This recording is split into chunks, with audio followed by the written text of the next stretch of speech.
listening to Reset Race. You now tuned in to Reset Race.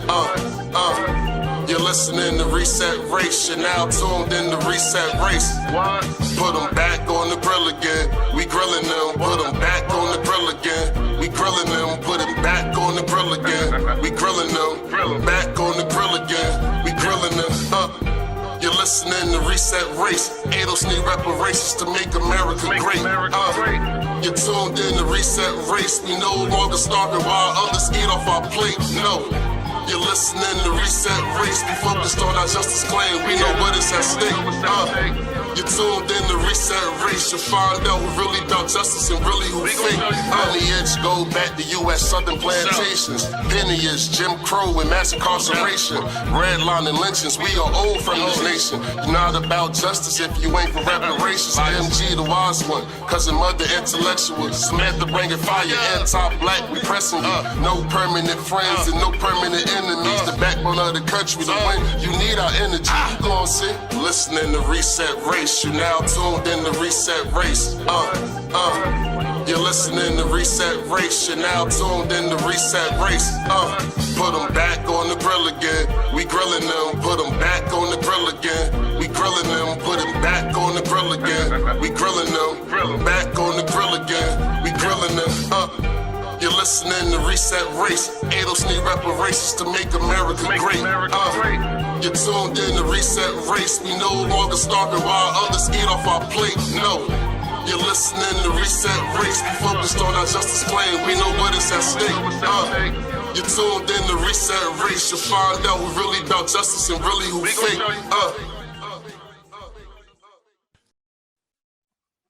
Oh hell no! This has been in your soul, huh? I'm saying this has been on your soul. Man, listen, I'm so tired of because I watch these people all the time, and I watch them talk about us all the time. It's like you don't know anything about my people. You don't deal with any of my people, so stop talking about my people when you're not even making an effort.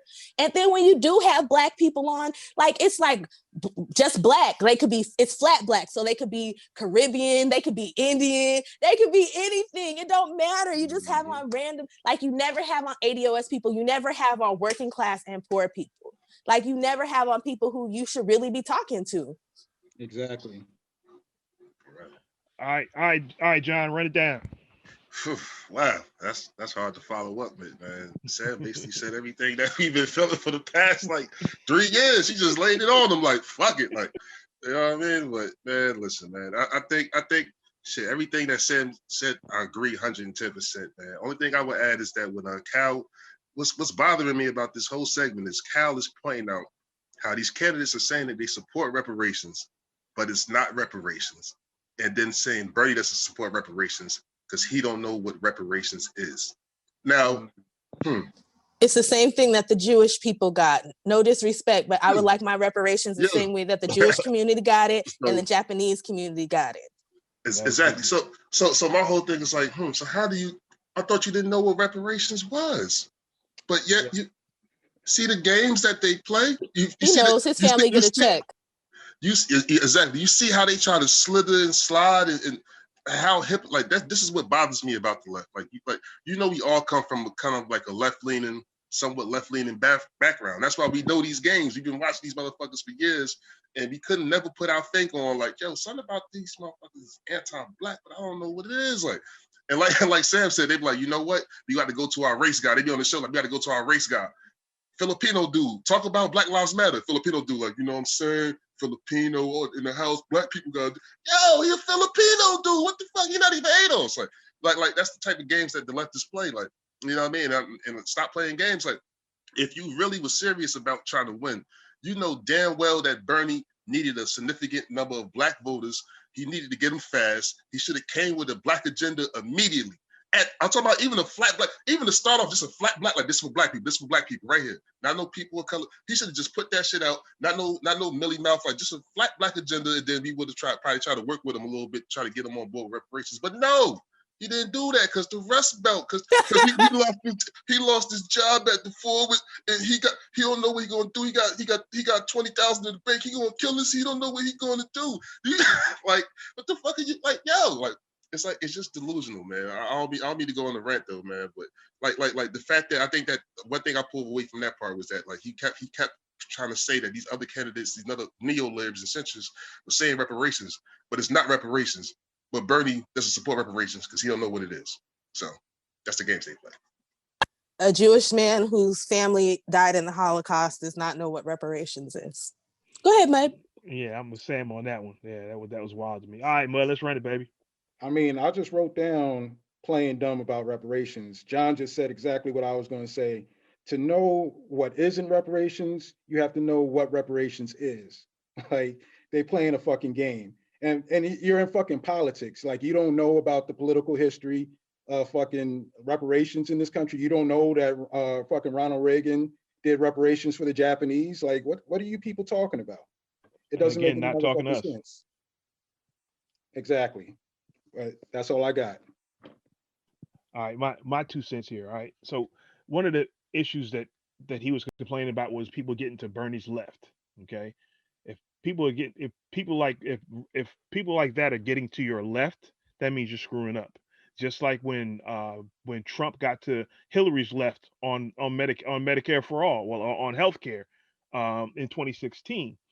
Or 2015, 2016. So when somebody's getting to your left, you need to reset, right? So if somebody's in your wheelhouse and eating your food, you got to get them out of your kitchen. You just don't let them just sit there and eat, right? So my issue with the whole thing was, at the very least, take it seriously. Find out, get these facts, right?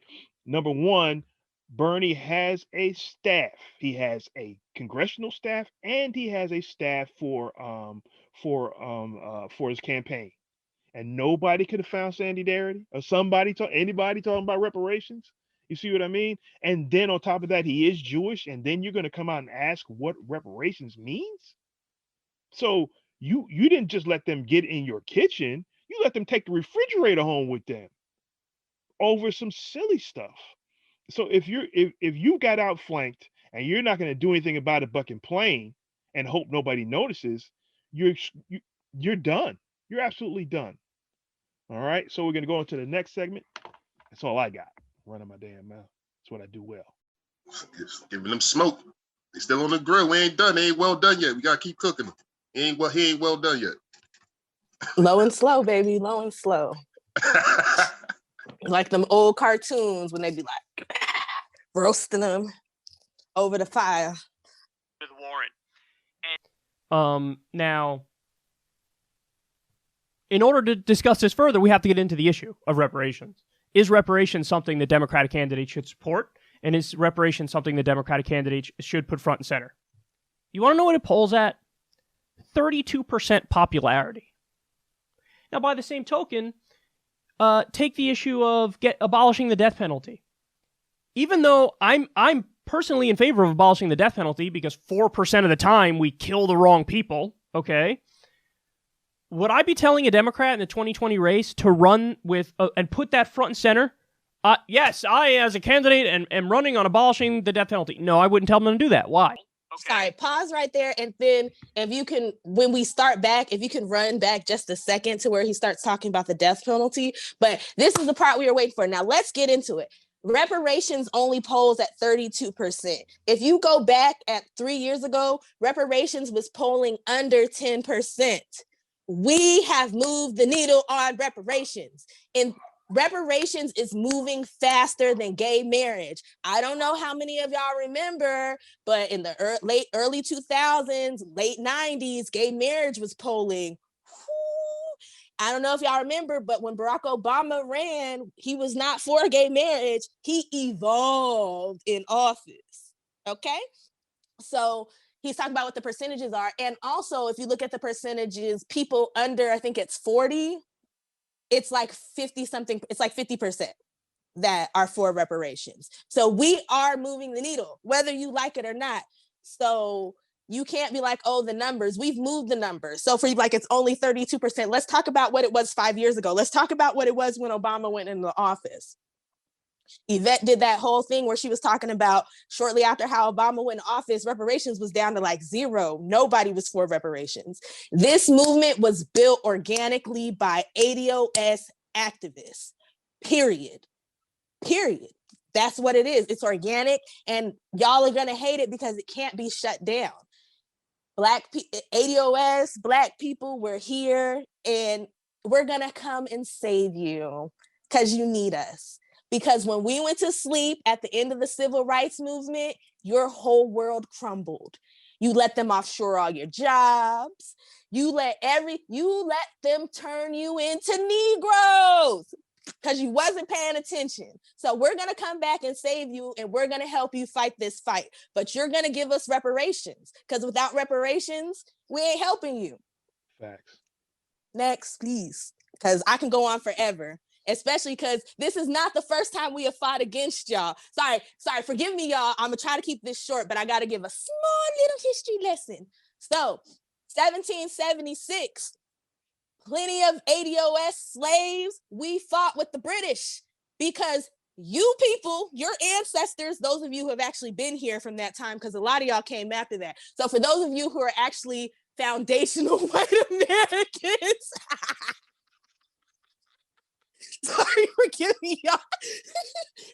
I shouldn't be so tickled by my own stuff.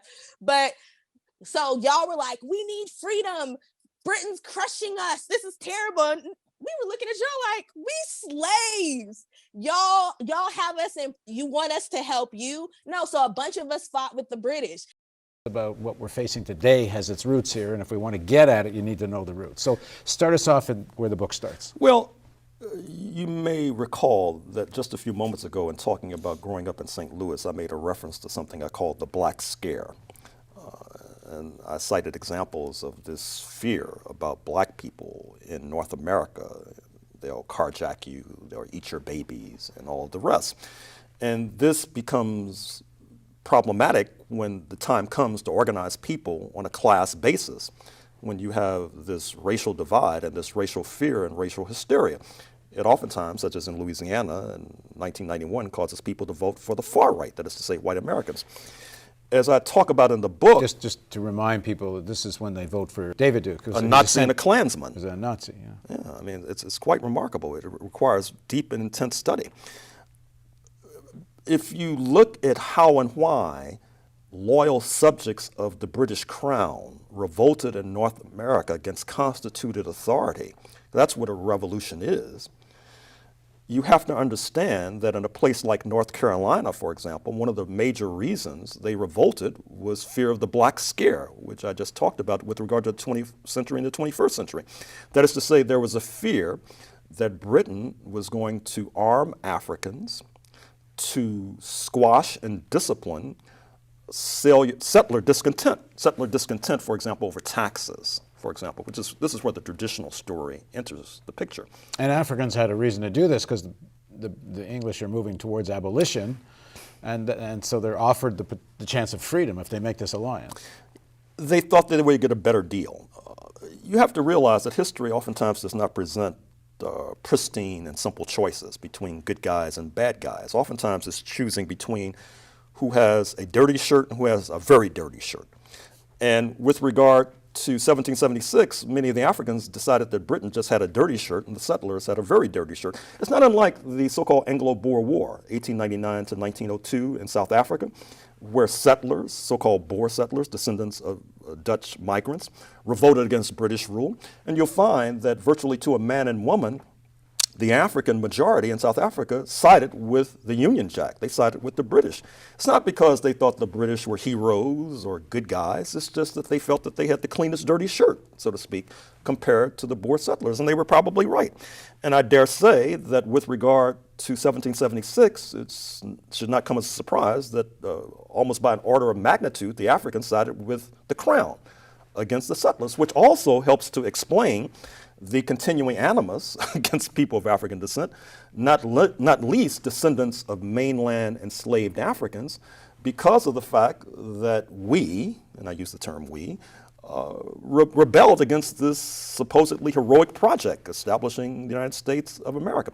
It also sheds light on the fact of why I say in the book that racism, the term I use and have probably used in this conversation, is a necessary but insufficient explanation of what has befallen people of African descent in North America.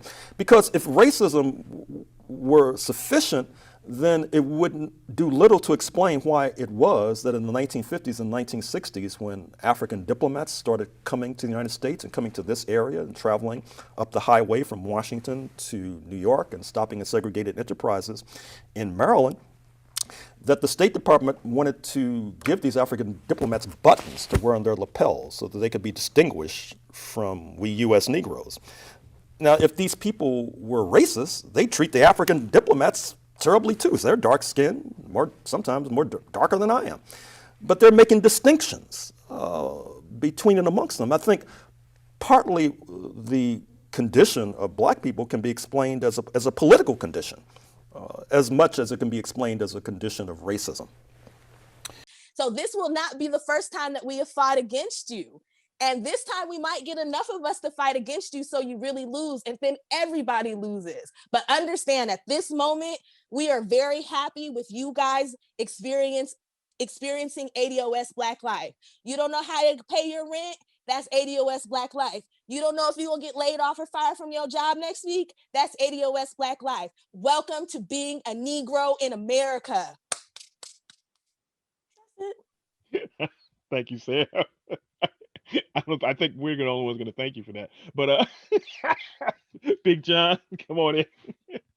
Y'all don't even know what to say behind that, man. She sits on fire tonight, man. Like, I mean, I think, man, that's actually dope what she said about, how we kind of dealt with this kind of popular, like how we was like, when the white majority was always, every time the white majority is in uprising against like that quote unquote oppressors, we always in the background as the slaves, as the sharecroppers, like that's, and like, man, and like Sam said, like you have to fix this. Like the left has to come to us, has to come to ADOS in a serious way.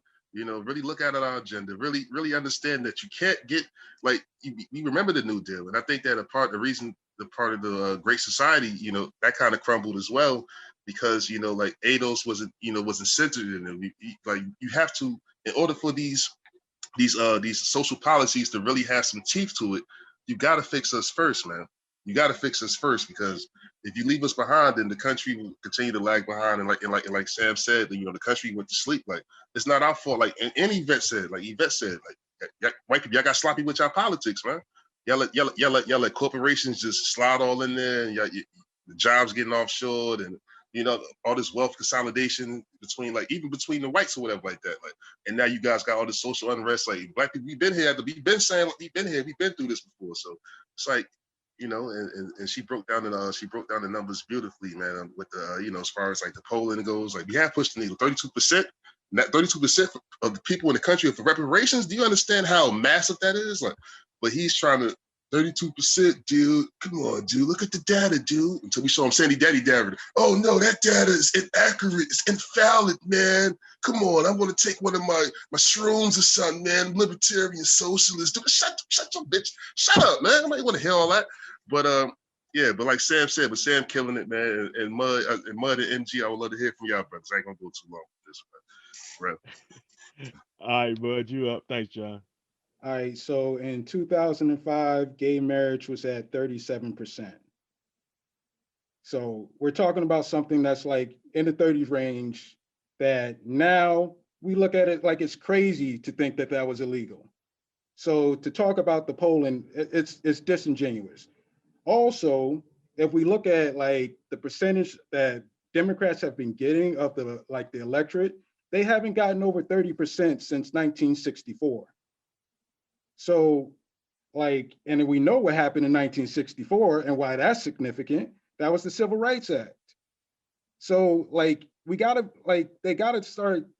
they can't just come at us with this bullshit when they're trying to get these arguments, instead of like, especially since this is from the motherfucker that started the Justice Democrats. Why aren't you giving us the argument around the justice that's involved with reparations? Why am I not hearing that argument? I'm hearing about fucking because they don't know what justice is. And I'm gonna edit in that clip. I'm gonna find that Ernie video. You know what you want to talk about, the black and white one, when he was like, y'all don't know what justice is. few particulars that make Omaha different from New York are just incidental. The problem exists because white people think they're better than black people, and they want to oppress us, and they want us to allow ourselves to be oppressed. This is the I agree with you perfectly. This is the basic problem. Then what do you that want to white talk to me people about? think they're better What's it than that I can others. do? I can't solve the problem.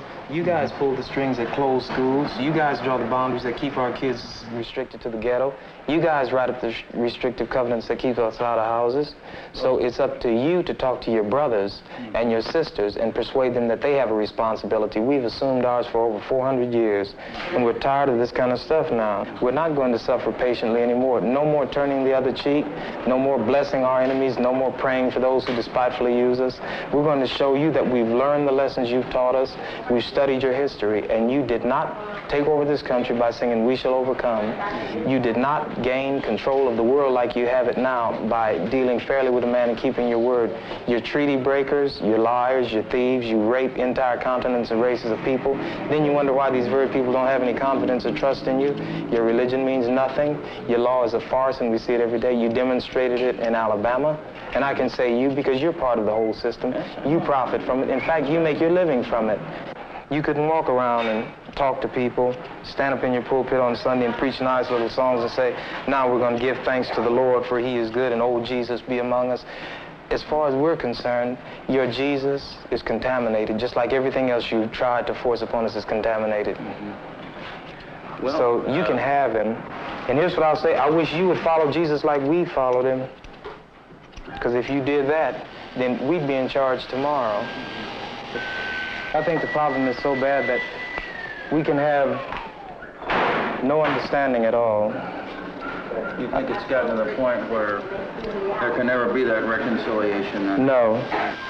You talk about justice, and it means one thing to you, and we talk about it and means something else to us. And it'll always be that way. And I'd like you to know I have a terrible feeling against preachers, because I think you guys are the ones who are largely responsible for the problem in the first place. And you can accept it or not any way you choose. And for you, this may be an excursion, you know, across the line. What about the person that wants to listen? I genuinely feel that I want to listen. Well, if you listen and try to do something, you get kicked out of your church. See, that's the way your people are. Well, we do make changes. So the changes that have come have been drastic. God bless you, little brother. Come back and see us again sometime. And don't look back in anger. Thanks for taking it so well. He thought we were going to do in here like they do to us. If we went in one of their places, everybody would have jumped out their chairs and got some ropes together and hung one of us. We couldn't even go in one of their places like this.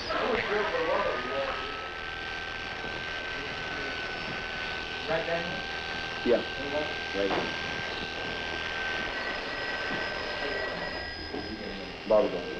They don't, because what they see as justice is not justice for all people. ADOS people are the most just people in this country, because even after everything that we've been through, if they give us reparations, we're going to go and fix everybody else, because we can't have anything for ourselves because we don't know how That's to. who we are. That's who we are. It's hurting us painfully right now to just be like ADOS first. It's hurting us, but we know that we have no other choice. But you think once we get what we want, we're not going to be out here bleeding hearts? It's just who we are. It's true. That's why you see us crying at the border. Also, we got to be real. Like, Republicans got a whole bunch of unpopular ideas, and they win on these unpopular ideas. Like, what the fuck are we talking about?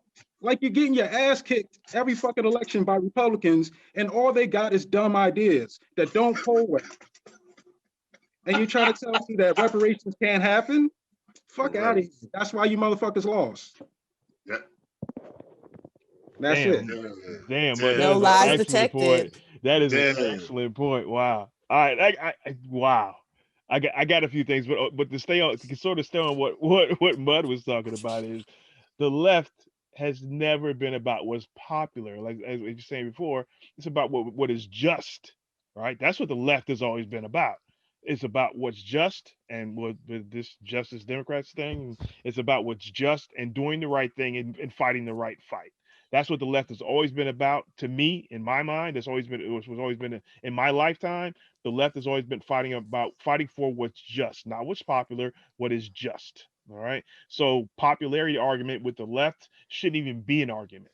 Right. So, and the second thing is, Kyle admitted that even if this was a cynical strategy from the Democrats, which it wasn't, even if this was a cynical strategy, he had said it himself. It's kind of working, which means it's really working, and he hates to admit it, right? So then if here's a political analyst, you need to be asking the question why it's working. Why is it working, and what can we do about it? All right. And the only answer to that is because you say it's unpopular, but 32% is not bad when it comes to things in this country that get passed, right? 32% is actually pretty good when you think about what gets passed and what's popular in this country, right? So make the case. You've got this. Bernie had the biggest what do you call it? Had the biggest budget for in the primaries. Joe was scraping around for pennies. He's looking around in the sofa cushions when his campaign started.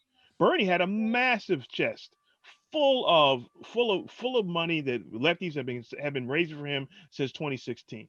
All right. So he has a machine. He has a media machine. All these independent outlets like Kyle Kulisnki should have been carrying this message to the people. Right? Even if you think that ADOS is incendiary, is evil, is bad, or whatever words are xenophobic, whatever they made up as the arguments against ADOS, even if you believe that, ADOS was not the only people that understands reparations, right? Go find somebody to talk about these issues, get them down on paper, and start this fight. Put it in your platform and start this fight if you're really about justice. All right? That's my 2 cents. 2 cents. Excuse me. I'm sorry. I just wanted to add something because I said 30% of the electric, and I just want to be clear. The reason why I said that is because half the voters don't even fucking vote. So like when we really break down the numbers and talk about who's like what percentage of the country you're getting to actually support you, it's generally in the 25% range. That's how it's been in the past few decades. Yeah, that's an excellent point, Bud. And I think, if we talk about how many Black people actually vote, if you activate Black people as your base, if you really activate them to come out and vote and remove the impediments that are these artificial impediments that keep popping up that should have never been there in the first place, which should have been that should have been the one of the first things they did with their campaign was start to fight those things, and get Black people to the polls, right? So if you want to win, the left can't win without Black people. There's no way to get around it, not on the national level anyway, and not even on the state level, right? So you're not going to win without us. You need to be activating us because so many of us don't vote because nobody ever does anything for us. So the smart thing strategically would be to activate us because no other group would vote for you like we would, right? Because you'll be talking our language, right? Our language is help everybody. Our language is we all rise when when all of us rise together. That's our language. And why does rising tides not movement? Sorry, and why does rising tides not lift all boats when it comes to Negroes? Now, when you do stuff for white people or raises all boats, why is reparations not a rising tide for all white people? Can somebody tell me that? Because it's a stimulus package. With everything else, exactly, with everything else, y'all be like, no, rising tides raise all boats, free college, well, reparations raises all boats. That means you got a bunch of Black people who can start businesses, create jobs, and spend money. So what are you talking about? You're just a hater. You just don't want us to get money. Exactly. It would be the biggest stimulus package that the country has ever seen. Yeah. In our especially for directly being paid to the American citizens. Yep. Absolutely. It would be the biggest stimulus package in American history. The whole country would be lifted up, right? It's just that we won't be on the bottom. That's the problem. Listening to Reset Race, you're now tuned in to Reset Race. You're listening to Reset Race, you're now tuned in to Reset Race. What? Put them back on the grill again. We grilling them, put them back on the grill again. We grilling them, put them back on the grill again. We grilling them, back on race. Adults need reparations to make America great. You're tuned in to Reset Race. We no longer starving while others eat off our plate. No. You're listening to Reset Race. We focused on our justice claim. We know what is at stake. You're tuned in to Reset Race. You'll find out who really about justice and really who fake. Lineage go back to U.S. Southern plantations. Lineage, Jim Crow and mass incarceration.